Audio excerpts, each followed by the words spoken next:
মুহূর্তে সবথেকে বড় খবর, আরামবাগের তৃণমূলের প্রাক্তন বিধায়ক কৃষ্ণচন্দ্র সাঁতরার পুত্র পিনাকি সাঁতরার বিরুদ্ধে পুরসুরা থানায় অভিযোগ দায়ের করল বিধায়ক বিমান ঘোষ। তৃণমূল নেতা তথা জেলা পরিষদের সহ সভাধিপতি কৃষ্ণচন্দ্র সাঁতরার ছেলে পিনাকি সাঁতরা ফেসবুকে রাজ্য বিধানসভার বিরোধী দলনেতা শুভেন্দু অধিকারীর বিরুদ্ধে কুরুচিকরপূর্ণ ফেসবুকে পোস্ট করায় এবার থানায় অভিযোগ দায়ের করলেন পুরসুরার বিধায়ক বিমান ঘোষ।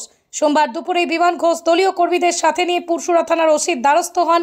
তিনি পিনাকির বিরুদ্ধে অভিযোগ দায়ের করেন। বিমানের দাবি, উনি কৃষ্ণচন্দ্র সাঁতরার কুপুত্র, এমনকি তিনি যে আরামবাগ নেতাজি মহাবিদ্যালয়ে চাকরি পেয়েছেন তাও অবৈধভাবে। আমরা এর বিরুদ্ধেও মুভমেন্ট করব, ওর চাকরিও চলে যাবে। আমরা গ্রেপ্তারের দাবিতেই পুরসুরা থানার দ্বারস্থ হয়ে লিখিতভাবে অভিযোগ দায়ের করেন। 24 আওয়ার্স আরামবাগের রিপোর্ট।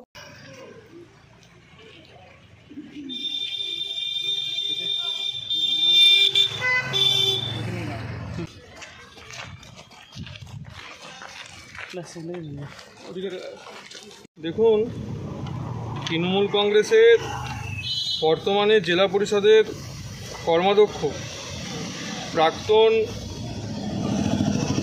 আমাদের আরামবাগের বিধায়ক কৃষ্ণচন্দ্র সাঁতরা, তার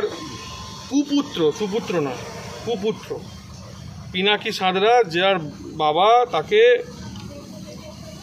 অবৈধভাবে চাকরি ঢুকেছে কালীপুর কলেজে, সেটাও আমরা মুভমেন্ট করব এবং ওর চাকরিটাও যাবে, সময়ের অপেক্ষা।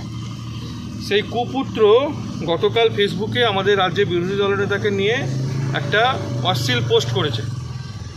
সেই অশ্লীল পোস্ট হওয়াতে আমরা মনে করছি যে গোটা রাজ্য, গোটা ভারতবর্ষ জুড়ে আমাদের বিরোধী দলনেতার মান সম্মান হানি হচ্ছে। সেই কারণে আজকে এই কৃষ্ণচন্দ্র সাঁতরার কুপুত্রর এগেনস্টে আমি পুরসুরা থানায় একটা অভিযোগ দায়ের করলাম। এই দেখুন এই পোস্ট।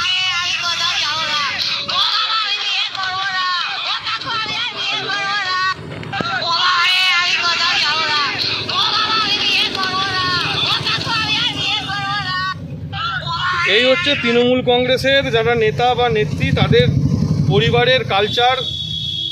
তো তার এগেনস্টে আমরা সবাই মিলে এসে এখানে পুরসুরা থানায় একটা অভিযোগ দায়ের করেছি এবং ওসির সঙ্গে কথা বলেছি, পুলিশ আধিকারিকদের সঙ্গে কথা বলেছি, ইমিডিয়েট তার এগেনস্টে যেন অ্যাকশন নেওয়া হয় সেই বিষয়ে আজকে আমরা এখানে এসেছিলাম। অভিযোগ করলেন, লিখিত অভিযোগ করবেই তো কথা। সন্তানের পরে মন বসছে না, প্রচুর পরিশ্রম করেও আপনি আশানুরূপ পারিশ্রমিক পাচ্ছেন না, যার ফলে আর্থিক সংকট আপনার জীবনে দুঃখ এবং চাপের ছায়া ফেলেছে। দেনার ভারে জর্জরিত স্বামী স্ত্রীর মধ্যে প্রতিনিয়ত ভুল বোঝাবুঝি বেড়েই চলেছে। নতুন বাড়ি কিনেছেন, কিন্তু সেই স্বপ্নের বাড়িটা যেন আরও দুর্ভোগ নিয়ে এসছে আপনার জীবনে। আপনি ভাবছেন সস্তায় পাওয়া বাড়িটা নেওয়াটাই কি সঠিক সিদ্ধান্ত ছিল? এমনই সব দ্বিধাদ্বন্দ্ব এবং জীবনের কঠিন মুহূর্তে আপনাকে সঠিক পথে পরিচালিত করবেন আন্তর্জাতিক খ্যাতিসম্পন্ন স্বর্ণপদক ও স্বর্ণ মুকুটপ্রাপ্ত ডক্টর অজয় শাস্ত্রী। তিনি শুধু আপনাকে পথই দেখাবেন না, আপনার জীবনে সত্যিকারের সুখ, শান্তি, ঐশ্বর্য, অর্থ যেন সঠিক সময় আপনার কাছে পৌঁছে দেয় সেই দায়িত্বও নেবেন। তাঁর অভিজ্ঞতা এবং জ্ঞানের আলোতে আপনার জীবন হয়ে উঠতে পারে নিরুদ্বেগ ও সমৃদ্ধির পথে ধাবমান। তাই আর দেরি নয়, স্ক্রিনে দেওয়া নাম্বারে এখনই ফোন করে ডক্টর অজয় শাস্ত্রীর সাথে যোগাযোগ করুন।